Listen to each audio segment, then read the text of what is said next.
Vjera më provoi para se të më provonte nusja. Atmosfera në shtëpi ishte e ngjeshur e mbushur me pritshmëri të pashprehura. Ditën e martesës sime me Elenën kishte një tension të çuditshëm që asnjë prej nesh nuk e pranonte hapur. Miri, i ati i Elenës, ishte një burr i qetë që fliste pak dhe shikonte shumë. Nëna, Lulieta, vjera ime e ardhshme, ishte e kundërta, e gjallë me shikime të mprehta dhe me një buzëqeshje që nuk arrinte kur të plot në syt. Gjatë darkës para dasmës, Lulieta më shërbeu vetë. Ti duhet jesh i fortë për të mbajtur gruan, tha ajo me një ton që mund të ishte ose shaka ose kërcënim. A e ke provuar forcën tënde? Elena qeshje sikletshme. Mama, çfarë flet? Thjesht pyes, tha Lulieta duke ulur përsëri.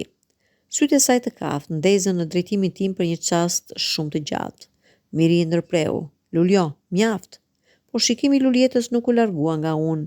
Ishte një shqyrtim i qetë, një vlerësim që shkaktoi një nxehtësi të çuditshme në mishin tim. Dita e dasmës erdhi me ritualet e saj. Në mëngjes shkova në shtëpinë e të ardhmëve të mi për të parë njëri i cili do të ishte vjeri im. Lulieta më priti vetëm në sallë. Ajo po përgatitet, tha duke më treguar një karige. Ulua ke nerva?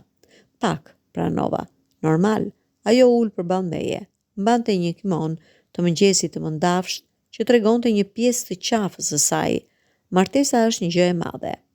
Nuk duhet të hidhesh në të pamenduar. Unë e dua Elenën, thash. Dashuria nuk mjafton gjithmonë.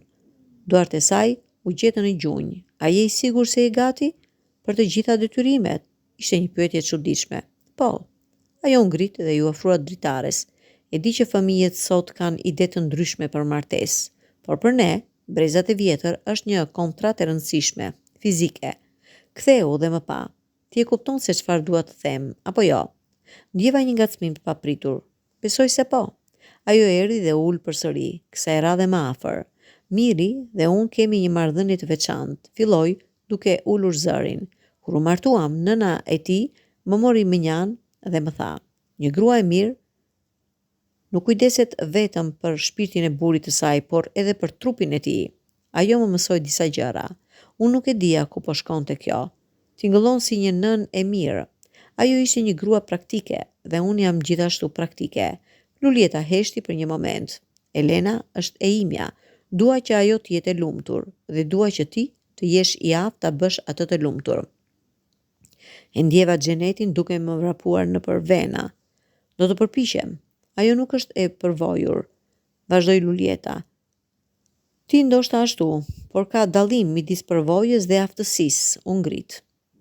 Diçka. Unë ndoqa pa e ditur pse. Ajo më çoi në një dhomë të vogël anësore, një lloj biblioteke. Mbylli derën. Çdo gjë që bëjmë këtu do të mbetet midis nesh, tha ajo, duke kthyer shpinën te unë dhe duke filluar të gërmonte në një raft. Elena është e ndjeshme, ka nevojë për durim, për kujdes. Dola një libër të vogël, të lidhur me lëkurë. Kjo i përkiste nënës së Mirit, tha, duke më dhënë, lexoje. E hapa. Ishte një lloj manuali i shkruar me dorë, me vizatime dhe udhëzime të hollësishme për marrëdhëniet martesore. U ngrita në një faqe me një vizatim të qartë. Lulieta. Ajo ishte një grua e mençur, tha Lulieta, duke u ulur pranë meje. Gjuri i saj preku gjurin tim. Ajo e kuptonte se martesa nuk ishte vetëm emocionale, ishte fizike, dhe nëse nuk e kupton këtë anë, gjithçka tjetër shëmbet. Duart e saj morën librin me duart e mia. Ka disa gjëra që libri nuk mund t'i mësoj, tha. Gjëra që duhen treguar. U ngrit dhe filloi të zgjidhte rripin e kimonos së saj. Çfarë po bën për shpërita? Ajo që duhet të bëj, tha ajo me shikim lehtësimi. Si vjera jote, detyra ime është të sigurohem që ti do të jesh një burr i mirë për të bijën time, dhe kjo përfshin edhe këtë anë. Kimonja u hap, duke zbuluar një këmishë të hollë të gjumit nën të. Ti do të mësosh me mua, tha, në mënyrë që kur të jetë koha me të mos e dëmtoj e të mos e friksosh. Mirë nuk do të pëlqente, fillova.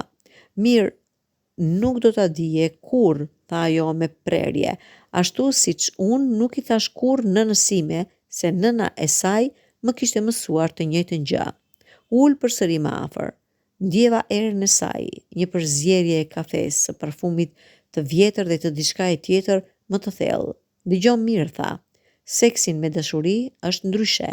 Ti nuk hyn thjesht, ti hyn me leje, ti hyn me respekt. Dora e saj ra mbi gjurin tim, dhe për të marrë atë leje duhet të dëgjosh trupin e gruas. Ti duhet të lexosh shenjat. Duart e saj filluan të lëviznin përgjatë kofshës sime. Nëse ajo të riqet, ti ndal. Nëse ajo të req frymën, thellë, ti vazhdon. Nëse ajo mban frymën, ti e lëshon ngadalë. Këpucët e mia u bën shumë të ngushta. Lulieta, kjo nuk është e drejtë. Çfarë është më e drejtë, tha ajo, duke u afruar dhe më shumë, se t'ja thyesh shpirtin bie sime sepse ti nuk do që t'jesh i përgatitur, se ta kesh atë të dëshpëruar në shtratin e martesës. Dora e saj u ngrit në gjoks.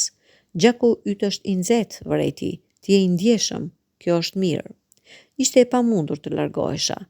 Ishte e pamundur edhe të qëndroja, por tashmë rija aty, i ndenjur, ndërsa nëna e së ardhmës sime më mësonte mësimet e shtраtit.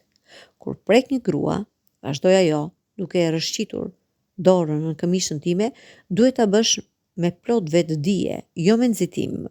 Gishtat e saj të ftohtë më gjetën barkun tim. Kjo është zona e ndjeshme. Këtu ndjen çdo dridhje. Pastaj u tërhoq. Tani më prek mua. Çfarë?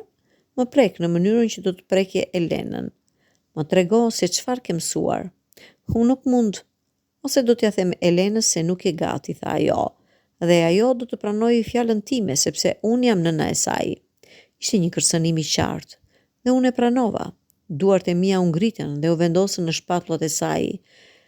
Kishte një butësi të çuditshme për një grua në moshën e saj. Më shumë, tha ajo, me besim. Duart e saj rrëshqitën përgjatë krahëve të saj. Lëkura e saj ishte e lëmuar, më e lëmuar se sa prisja. Tani më puth, urdhëroi. Lulieta, ajo që po bëjmë është për të mirën e saj, tha ajo. Më puth dhe unë do të tregoj ndryshimin midis një puthjeje të një djaloshi dhe një puthje të një burri. Unë e putha. Buzët e saj ishin të buta, të përgjithshme. Ajo nuk u tërhoq. Në vend të kësaj, hapi gojën pak dhe gjua e saj preku buzët e mia. Kjo, tha ajo, kur u ndam, është si duhet, jo e shpejt, jo e etur, e ngadalt, e sigurt. Dora e saj ra në mesin tim dhe tani, nëse do të vazhdoje, do të më pyesje. Nëse mund të vazhdoj, sepse kjo nuk është për ty, është për mua. Nuk mund ta bëj këtë, thash. Po mundesh, tha. Dhe do ta bësh, sepse nëse nuk e bën me mua, do ta bësh me të paditur dhe do ta dëmtoj. U ngrita. Mjaft. Ajo më pa me sytë e zgjeruar. Pastaj i ra shikimi. Në rregull, tha, duke mbledhur kimonon e saj. Ti je më i mirë se sa mendova. Faleminderit. Nuk doli nga goja ime. Por më dëgjo mirë, tha ajo, duke u kthyer te unë me një shikim serioz. Kurdo që të bësh dashuri me të, kujtohu kësaj bisede. Kujtohu se çfarë të thash dhe bëj sikur unë jam aty, duke të dëgjuar dhe duke të vëzhguar. Doli nga dhoma, duke më lënë vetëm me librin në duar dhe erën e saj në ajër. Gjatë ceremonisë, kur unë dhe Elena qëndruan përballë njëri tjetrit, pash Lulietën në rreshtin e parë, duke i krenare.